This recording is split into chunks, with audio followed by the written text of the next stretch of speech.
Ooh.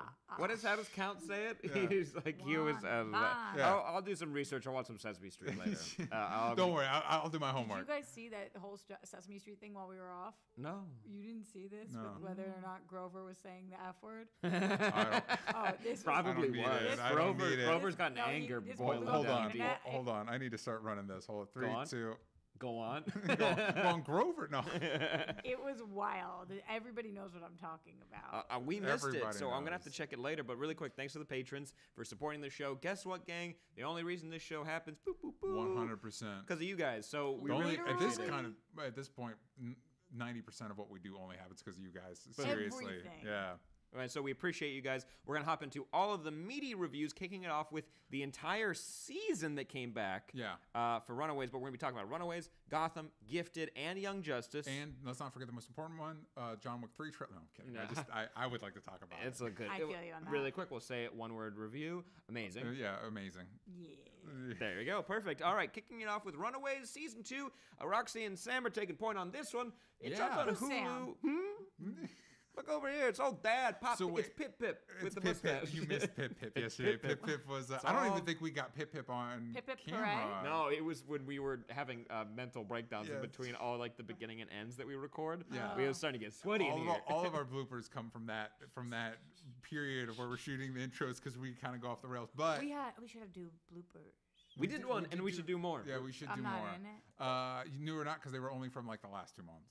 That's when we finally started thinking about it. But I've been here for but it was from our intros and outros for. I've been here. But you're too. I've been with you guys over a year. Roxy, you're too. Right? Yes, definitely. I think it's been 2 years we've been doing this show, right? Wow! Whoa! So you're just too professional. You don't have any outtakes. So you watched woof, not true. you watched all the Runaways. Yes, it came out. You watched all. I watched all of Runaways. I watched all of Runaways really quick. Now I have a question for you. I have a question for you both because you both texted each other and me saying, "Wow, this is really awful.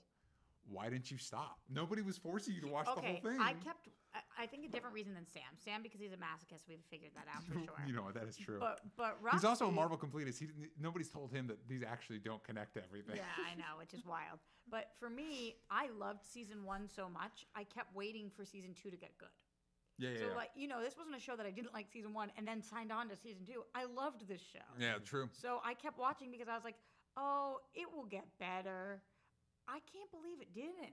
Yeah. It was not the worst show I've ever seen, but it just wasn't good. It had. You know what? Okay.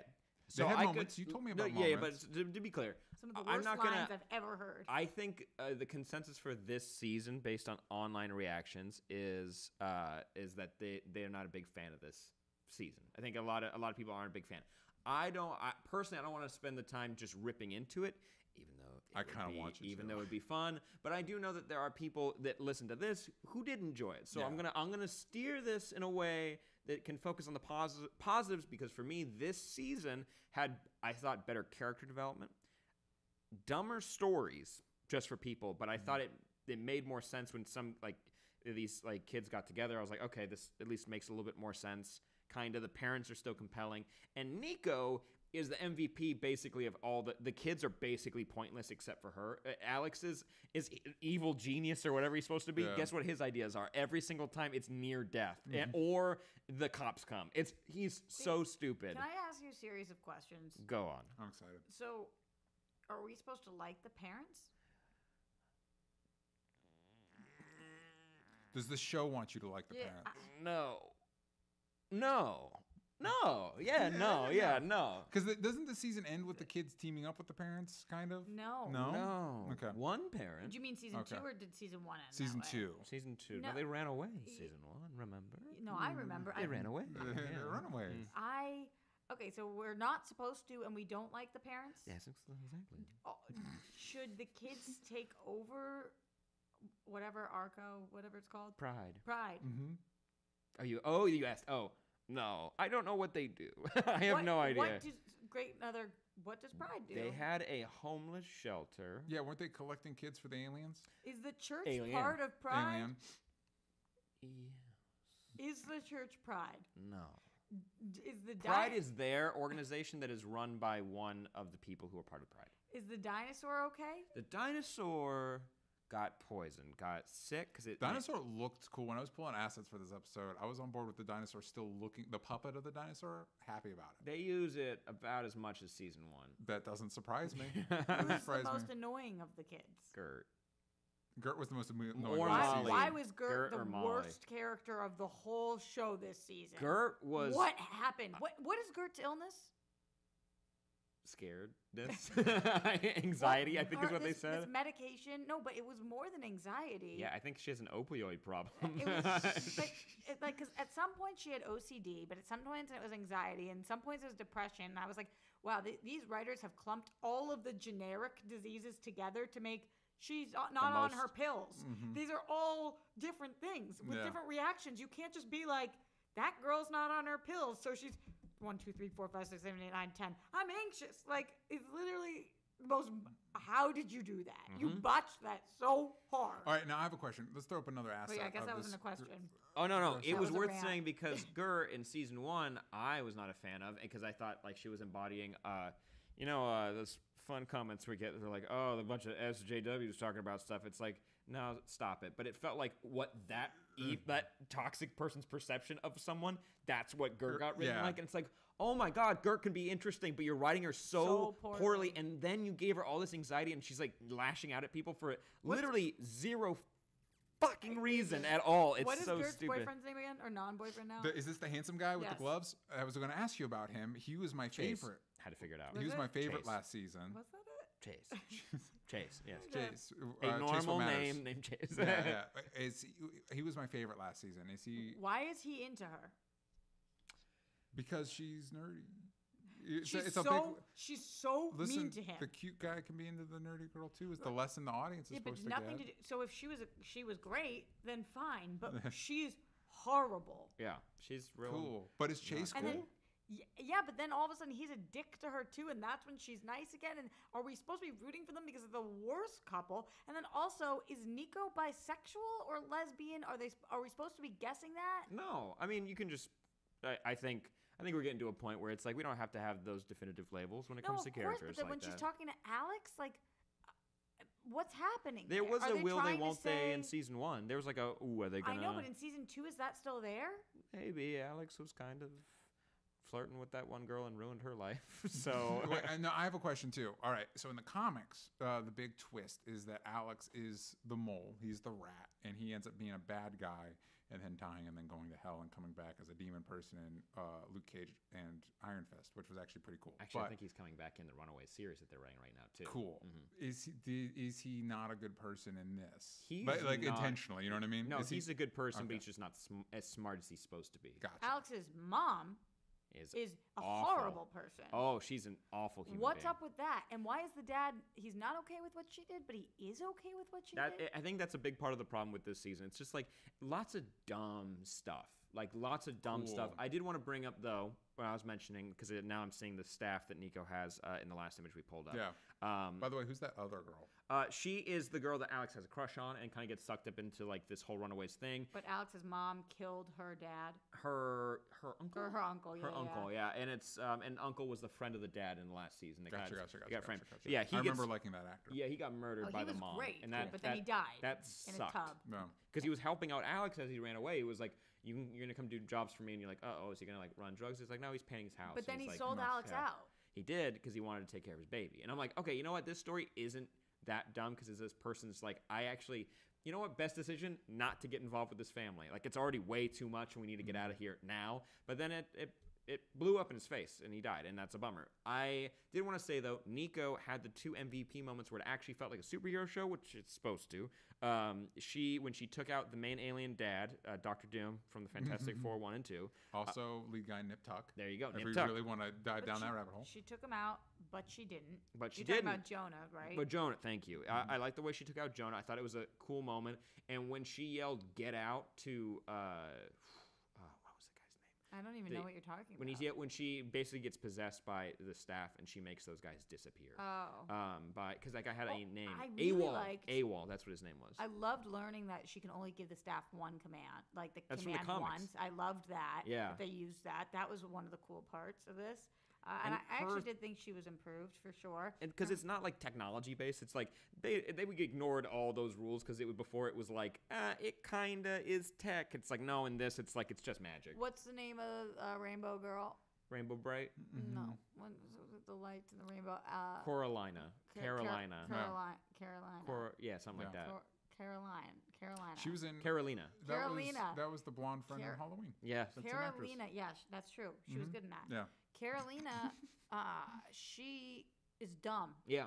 And this season was so dumb. Mm-hmm. And what she was doing with her dad and not telling anybody else and just kind of being like a little bitchy and bratty to Nika and to everybody else and disappearing all the time. Don't do that, bro. It was so frustrating. One interesting story we got was with Topher. He's a character from it's all good. The comics, who in that is revealed to be a villain. Actually, I did some research on him. I literally don't know who you're talking about. Topher was the other runaway that showed up that had Molly's powers. Oh, Topher. Topher. Yeah, but he was there and then he was dead so fast. Maybe. Spoilers. Maybe. But in the comics, fun fact, because Runaways is spoilers not okay right now? No, you're good. Oh, okay. Yeah, but no, crap. in the comics, he's a vampire, and that's a fun reveal, is because it's another element of Marvel Comics and whatever. In this, he happened to have been working at the facility where Molly's parents died, and has been using those rocks as like a drug, and you're getting your drug storyline. Why did he end up saving her at the end, though? Because he's a good person. But he wasn't. No, he was drugged out of his mind. I don't think he's drugged when he saves her too. Yeah.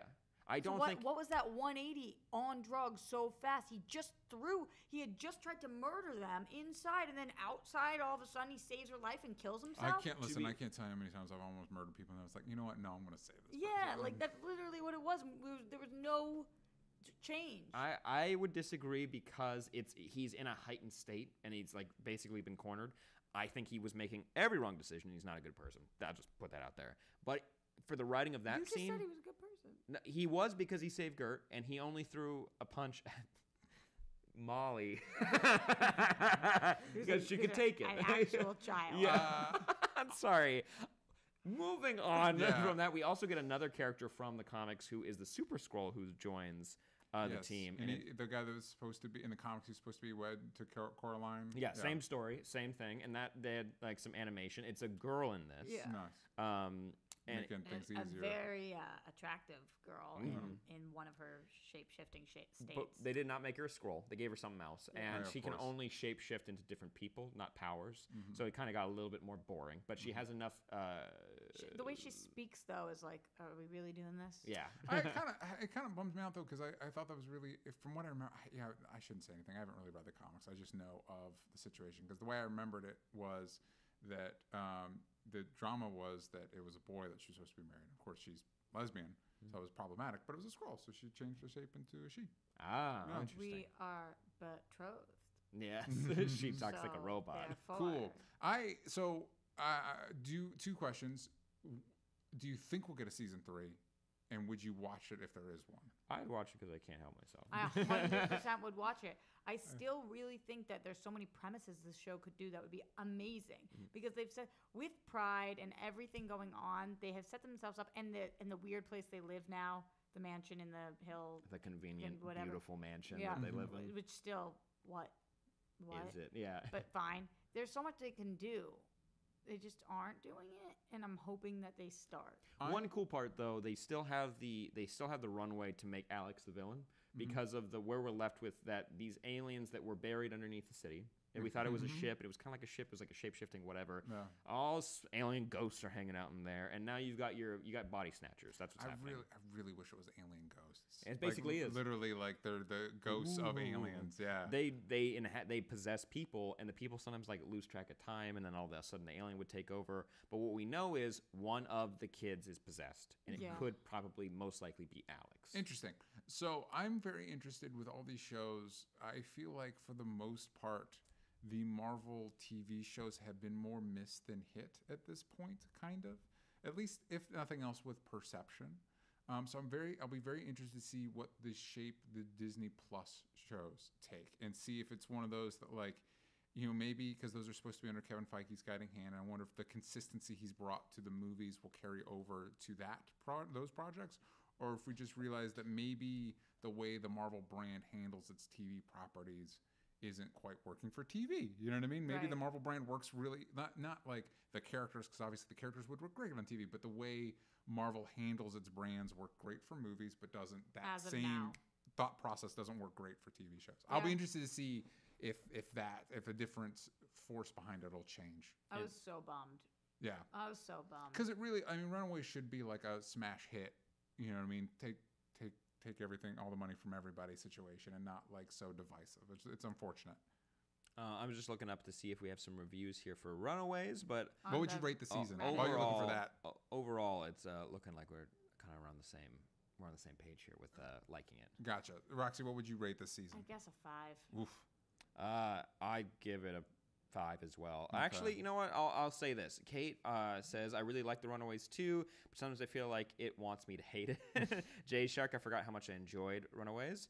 And Runaways was the first comic I ever read, so for me, the show was meh. That's from Rabby, but it looks like they're using their powers a lot more, which I dig. Plus, I hope there's more dino action. We learned that there's not really, but one fun little Easter egg for the fans at home that wanted Chase to look like his skinny stoner, shaggy self, like in the comics. There is this other character introduced that is dumb.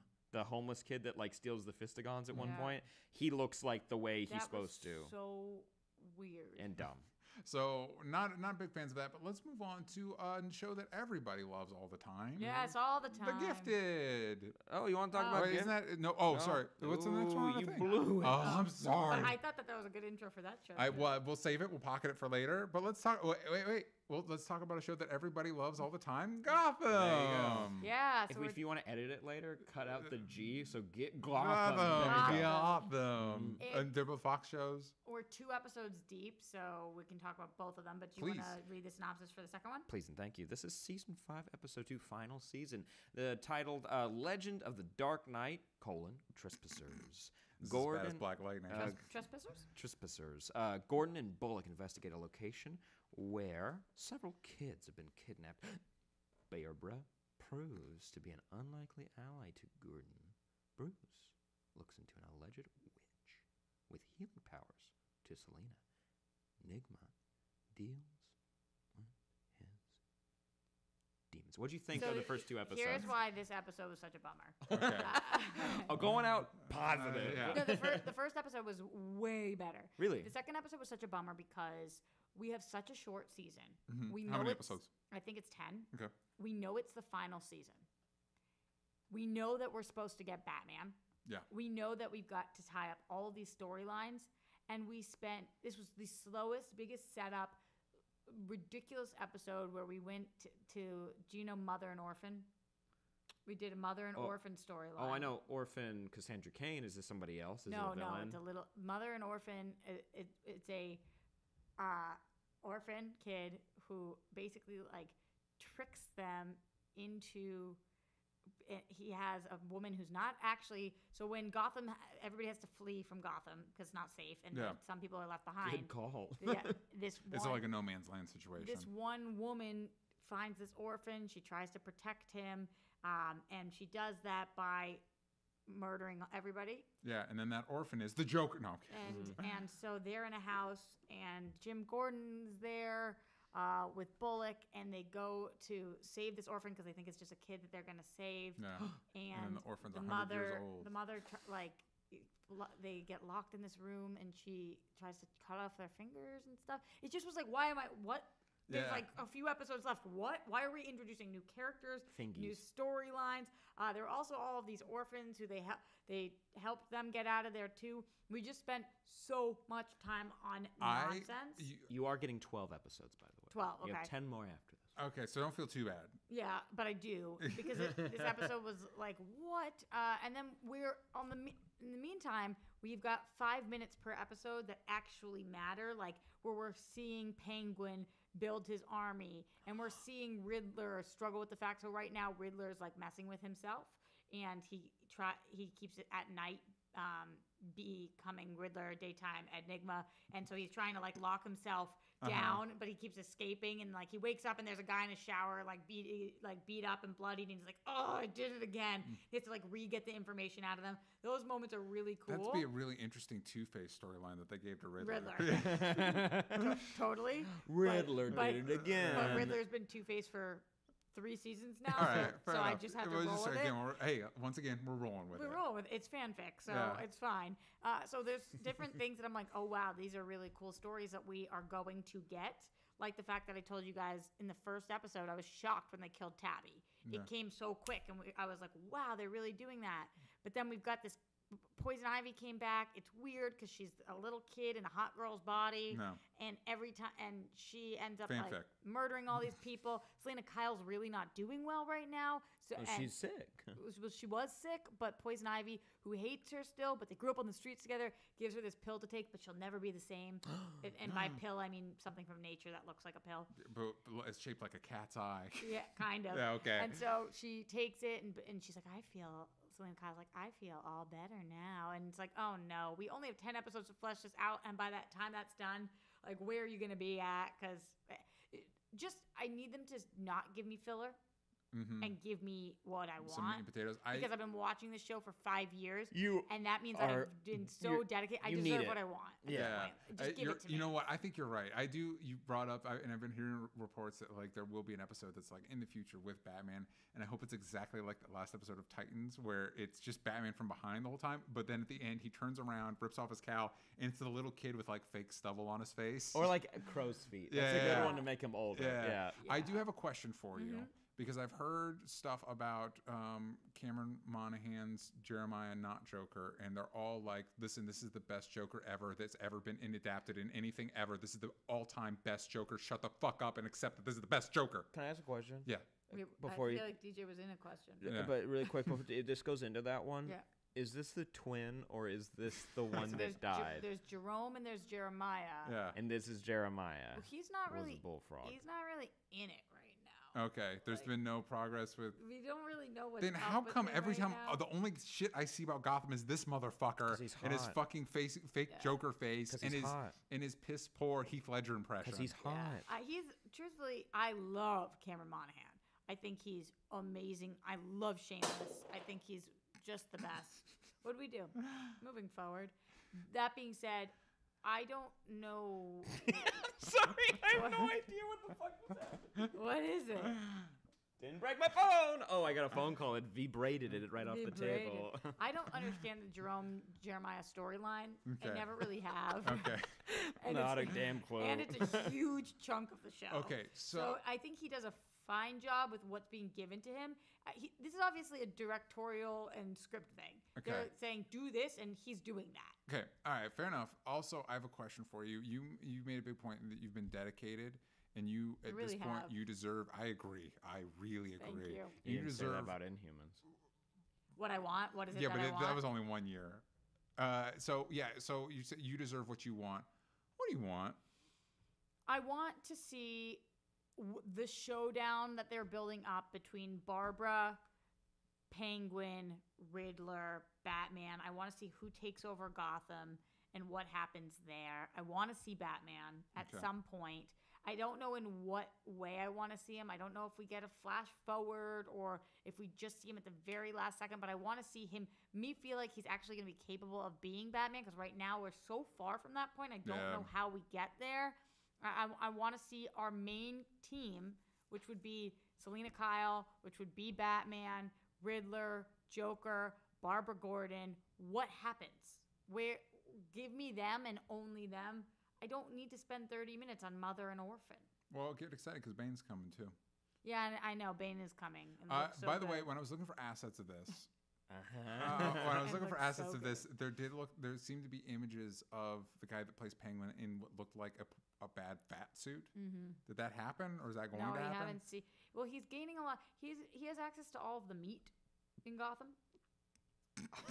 so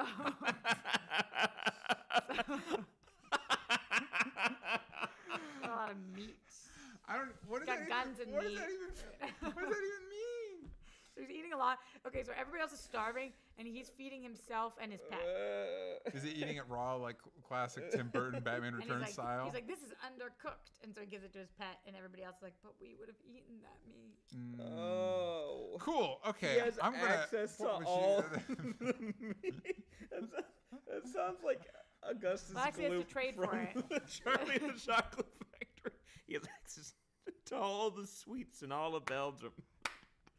And of all the land. Little penguins got He has to trade for it. He doesn't actually just... Barbara has more access. He has to trade, but he's got guns, so he's got access to I imagine a giant tank that if you open a little bit of it, meat comes falling out of it, and that's all the meat of Gotham. But then they needed more supplies for the orphans, so they try to fly something in, but it's shot down, so the meat's actually at risk. Oh, geez. What's Penguin gonna do? What would you rate the first 2 episodes of the season so far? First one was probably like a 7.5, and the second one might have been more like a 6. Okay, all right. So let's talk about the other hit show on Fox. Ooh, may I? Yes, please. Howdy do. Let's talk about The Gifted, season 2, episode 12. I'm gonna read it. All right, go for it. Why is the M capitalized in home? Do you know? For mutant. Okay. Home. With the nation divided more than ever, Evangeline proposes a countrywide meeting to revive the mutant underground. Thank you. Bum, bum, bum. 10 out of 10. That was a great reading. So let's hop into it, gang.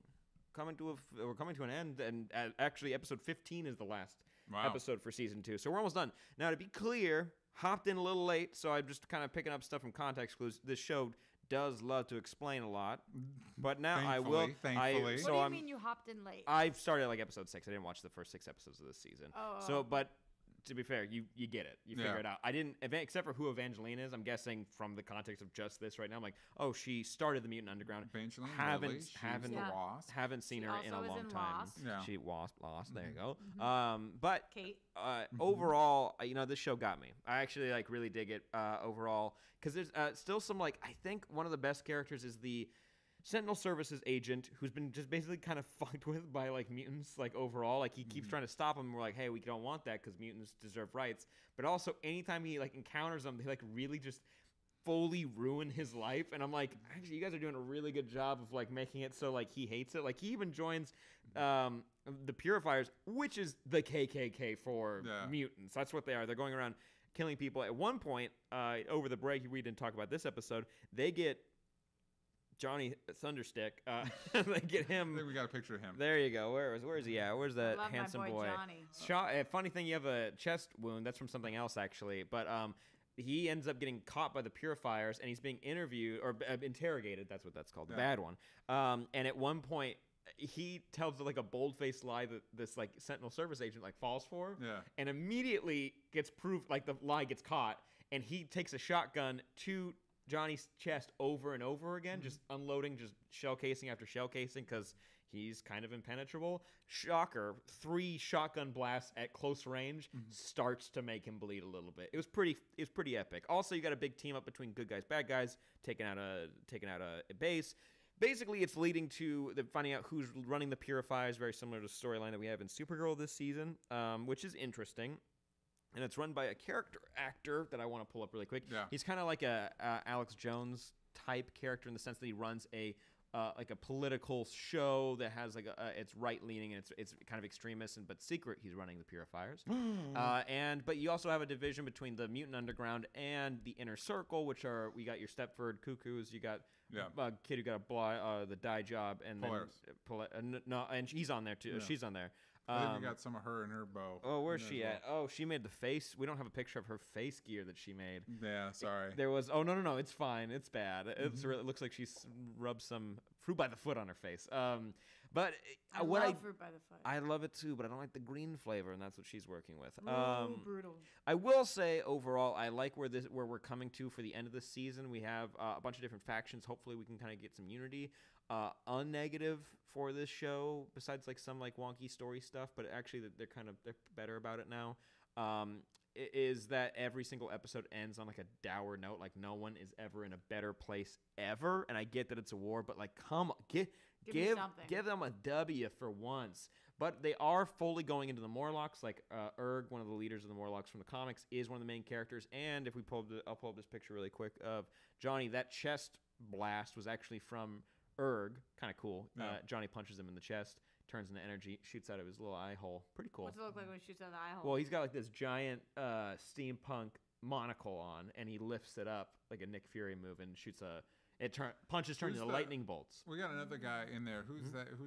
Hold on, let's see. Who's this guy? Oh, this is actually fun. So the Inner Circle is your more extremist version of the Mutant Underground. Yeah. And they just broke 3, or actually there were these mutant suppressive collars that a lot of people, any mutants caught, had it on. Yeah. But the Inner Circle is able to turn off all of them permanently. Like they're all off, and anyone mutant that was in jail escaped. So they grounded up 3 of them that work in like tandem. So this guy is one of 3 mutants that like basically one of them can like launch anything in the air. The other one like immediately lights it on fire, and the other guy makes it explode. Like I don't know how they figured out this exact combo works, but every time they do it, I'm like, it's actually kind of cool. Like I actually like it's like because it's always just like they're like best friends then. But it's like when you see like the Teenage Mutant Ninja Turtles like work together because all of a sudden it's just like dun dun dun. It's like their finishing move in Injustice. You know, it's like they just keep getting hit with size and stuff. When they do it, it's like it just click click click, and to make something explode, this guy just does a big clap, and it's like shit. That's actually kind of cool. But the show is not perfect. There's some dumb also inconsistency with giving Blink contacts. I get it. Like it must hurt because they look like the sclera ones that go all over her eye. Yeah. But sometimes she just has her normal eye color. We know it's bright freaking green. Like that's her whole thing. It didn't go anywhere. It's just inconsistencies, and that's stupid. But overall, I'd give this episode Home a 7 out of 10 because I still think I think the show's enjoyable, and I think it's doing enough service for fans of X-Men that are okay with like the CW level shows. Yeah. I think the CW shows do a better job setting up everything so that when we get into the dumb stuff, we're like we know how good this show can be. Yeah. So I do want to read a quick review. Please do. While you bring that up, I've got a question for you. Yeah. Since Fox all the Fox stuff is going over to Disney, most likely once they settle that deal, and of course this show is probably going to be incorporated into the MCU. Obviously, which characters? On the big screen. Yeah. Which character of this show do you think will show up on the Disney Plus app with the other? Wait. Which of these characters you most want to see in the MCU from the show The Gifted on Fox? Johnny Understick? Blink. Fair enough. Blink. Yeah. I also like Jamie Chung. Yeah, fair enough. Big crush on her. She played Mulan in that Once Upon a Time show. She was on The Real World. She was on The Real World? Back in the day. Like way back when? Yeah, that's how she got her start. Good for her. I'm pretty positive. I will look that up later. I'll look it up later. That's interesting. No reviews. So yeah, I'll give it a 7 out of 10. Cool. But I want to move on, if you'll indulge me. Yes, I will. To Young Justice on the DC Universe app. Now, gang, we did our review of the previous episodes last week's, and it's up on our YouTube channel right now. Those are episodes 4 through 6. Yes. So you can go listen to that. Empire Strikes Back. There you go. And we're going to be talking about episodes 7 through 9. That's your Force Awakens. That's your Last Jedi. And that's but this is going to be spoiler free. There you go. Because this episodes drop tomorrow. Yes, we don't want to get a little slap on the wrist from DC Universe. We wouldn't like that. Yeah, we like the relationship we have with them. I'm going to spoil them. Go for it. Okay. Well, first what happens is... Name 3 main characters. Batman, Superman, and Wonder Woman. Cool. There we go. They were in the episodes I watched. Well, in episode 7, 1, 2, and 3. Exactly. Yes. But in 7, 8, and 9, titled Evolution, Green Lantern, Triptych, John Stewart, Home Fires, not Home Fries, Black which is Lightning. what I saw when I first looked at that. Black Lightning. Black Lightning is. And in there. Darkseid is. Yeah, Darkseid is. So it's weird to talk about these in a clump, even though they're released in a clump, because they're 3 distinct episodes. Of the 3, my favorite is Evolution. It was a crazy I think episode. we have an asset. It was the first one. I think we have an asset of the main person in Evolution, which is a very Vandal Savage-centric episode. And Vandal Savage. Vandal Savage is a character that is always a villain I've really liked. I think he's very interesting. This is by far the most epic and intimidating take on a character ever in the history of the character that I can think of. Like, 100%. Holy shit. He's very cool. Yeah. He looks great. It's like fun they because turned him into a dark side level threat. Yeah, no, one of the coolest Holy parts shit. of this episode, when you guys get into it, it's an explanation of his origin. Yes. And what they do, because Young Justice does such a good job of kind of boiling all the characters down to like their base, like what their corner of the DC universe looks like. And for Vandal Savage, he's the through line of humanity. Yes. He is more than any other interpretation of this character, this version of Vandal Savage really is like he's been through all of it. Very prominent characters are directly exist because of him. And he's only in 7, or is he in 7, 8, and 9? Or you can't say. They've been setting him up as kind of like he's been one of the villains in the first 2 seasons. At the end of season 2, we kind of realized that like, oh, this is kind of his jam. All the bad guy stuff is his jam, and this really sets him up as the big bad for the series. It feels like. Yeah, at least this season, if you need like a clear direction. No, just in 7. It's mainly about him. And we also get a little revisit to one of my favorite parts of season 2 with the War World, which is really cool. Yes. But when it comes to what the details are of why that needs to appear in this or be used, that's a very fun little twist that I honestly didn't see coming. It was a cool character. Also, when you talk about like a lot of this stuff talks about the bad guys see themselves as the hero of their whatever. This one really you really get a sense of like why Vandal Savage is like, no, I'm the guy. Like this sets him up as he is like the first DC Universe superhero, and he's not let go of that shit. Yeah, since he will do shady shit, but he's not like just doing it he's doing it because he needs to. He sees that he's the only one who will last. Yeah, I don't think this is spoilers to say this one line because it is kind of a minor line, but it really gives you a sense of his perspective. He's talking to another character, and he's like, "I have plans." And some of them are centuries, like they're centuries out. Like he's thinking hundreds of years in advance of these plans, and you're like, oh my God. It's the first time that you look at it, because this is one of the most fully realized adaptations of the DC universe. Like almost everybody's here. Superman, Wonder Woman, Batman, all the Green Lanterns, all these supporting characters. And you're like, I don't know if all of these characters can take this guy down. You know what I mean? And I never thought I would feel that way about Vandal Savage. So cool. And he has a tie back to a lot more in this universe when you start figuring out what he's established and who he is directly responsible for the creation of, like you said. And you get to learn more about his children and what that means, because he's been around for so long. He's gotten around. Am I right? Which makes sense. And that was a really cool episode.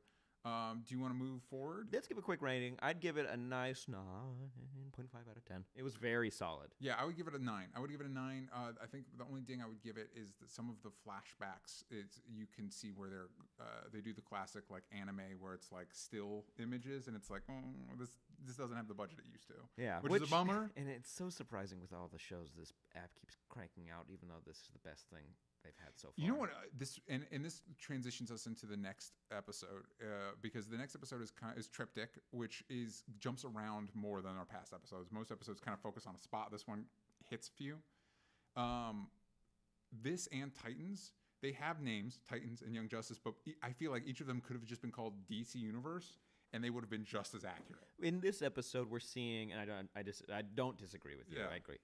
In this episode, we're finally figuring out, like, with Batman leaving the Justice League with a huge at the beginning of the swath season. of people.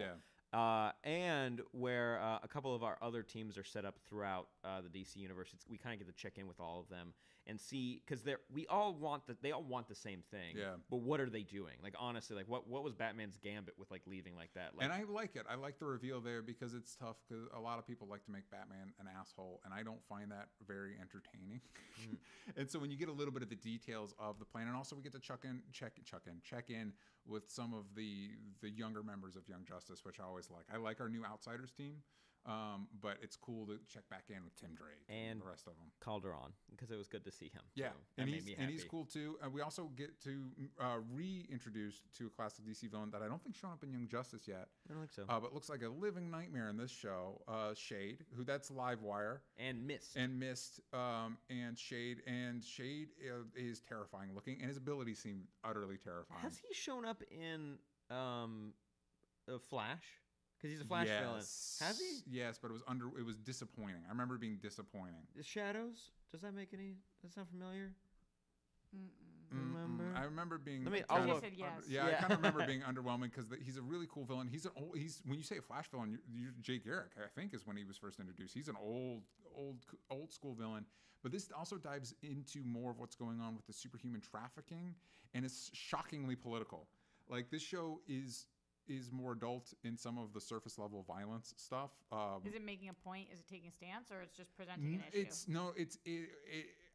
It's so distanced from our politics. It's more of them dealing with specifically people are making superhumans and trafficking them across the globe. So that issue, which doesn't necessarily, it brushes up against current ones, but it's so separate from like immigration and stuff. It's not like Supergirl or Black Lightning where it feels preachy, but like the actual reasoning behind like Batman's plan and everything, it's like, oh, that actually makes sense.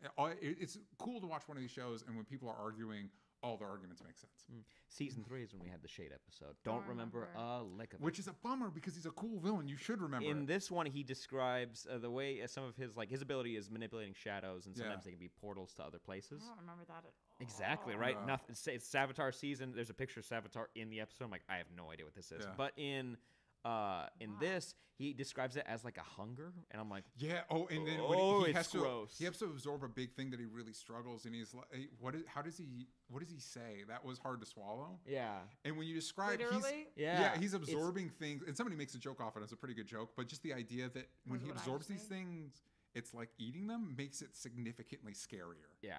He absorbs a person at one point, and he's like, no, I'm not letting him go, and it's like, what does that mean? What are the implications of that? When they come out, they are coughing, and I'm like, but you should have been in nowhere. You should have been in nothing. What does that mean? What is that?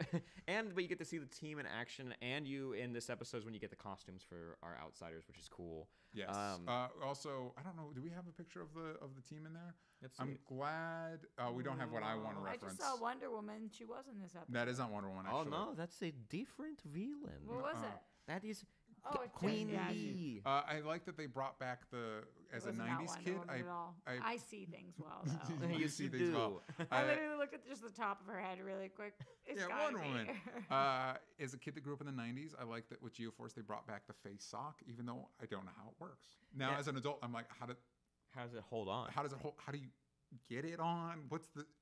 For those wondering, it's the Gambit situation or Cyclops in the 90s. It's like, what's happening? Wally West too. Yeah. Same thing. Yeah. Except for Geoforce's whole face is out. Yeah. Which is confusing. So it frames his face like a little diamond. It's a weird one, but no, it looks cool in the show. But when you think about the logistics, you're like, wait a second. And when they start explaining what the light's doing, it's like, like Light before in season 2 was like they were drugging people in soda, and it's like that's bad, but it's kind of like abstract. Like you can kind of like remove yourself from it because like that's tied so much in conspiracy theories that are out there now. You can be like, oh, whatever, you can write it off. But in this, since it's like human trafficking, you're like, this is like a big problem. Yeah. And this is like legit like a big problem. Well, and it's interesting too, like when the levels the heroes have to go through to resolve it really emphasize the threat. Like the Justice League's really struggling with this one. Mm-hmm. You know what I mean? And so it's interesting to see them in that space. They might lose. Honestly, they might lose. So next one is Home Fire. Oh, what would you rate Triptych? This one I liked because it did the legwork to explain like why is everyone like all separated and like it's like for very specific reasons. Also with that you get separate teams and you get to see teams of characters you haven't seen on the show but you've seen in comics. And you're like, oh wow, that's super duper cool. Ooh, this made me really really happy. Also made a classic character kind of scary. Classic Batman protege. Like, we need to have a chat with this character. Oh, well, I'll ask you who that is after who you're talking about. But yes, that was for me. I'd give it a 9 out of 10. Cool. I would give this one maybe an 8. There it is. Yeah. Finally, yes, we're talking about the Home. Confidence in that. Yeah. It's either 8 or 8.5. I did this for me. This did start solidify. It's always tough to get back into Young Justice because it's so dense. But once it gets its motor running and you see what it's doing, you're like, hell yeah, I'm on board. And then Home Fires came up, and I kind of got a little bit off board. Well, this episode, we see that a classic DC Merc is hired to go after. Could it be Lobo? It's probably Lobo. By the way, I love using. Oh, dang it! There it is. Yeah. What happened? I hit the whole screen instead of the asset. Sorry, everybody. I'm sorry. I love the way they use Lobo in this episode, and I like Lobo as not even antagonist is too hard a word, but just like a foil for the other characters because he's so outlandish. I don't need like a Lobo show. I just love the way other characters have to react to Lobo. Mm-hmm. He also is a villain. Overall, he's a bad person, and this show doesn't like shy away from that. It's just like, nah, he's a bad guy. You can like him. Yeah. He's a bad guy. He does a bad thing in this episode. He does a very bad thing. Yeah. And like but it's only okay because of who the character is. But you know what? I really like Bug, Halo, and Geoforce all together. You get this shot of Bug with Nightwing and Connor. These last 2 episodes, Bug has so many good jokes about him. It's not him not understanding things. It's him thinking he understands things. Yeah. It's a really good bit. Because he hears someone introduce themselves. Yeah. And they mess up. But they did it confidently. So he was like, okay. So he says it the wrong way for everybody. He's like, and then someone else says it short. He's like, no, you're supposed to say it this way. Yeah, he's like, you're doing it wrong. It's a really funny bit. I like Bug a lot. And his extra arms are super cool in combat. Even though he's gross. Gotta watch the extra arms. Yeah, and also a good joke. It's like, yeah, we gotta put on our costumes so we're not naked. It's like, interesting. Here's my costume. And he puts on a helmet. And it's like, he's like, oh, he's naked like all the time. Yeah. But it's a bug. It's fine. This also, since this is a spoiler free, I'm not going to too much into it. No, you're more free. My struggles with this episode is there's a subplot in it that on one hand is cool because you see a lot of like obscure DC characters that you don't normally get to spend a lot of time with. I don't remember.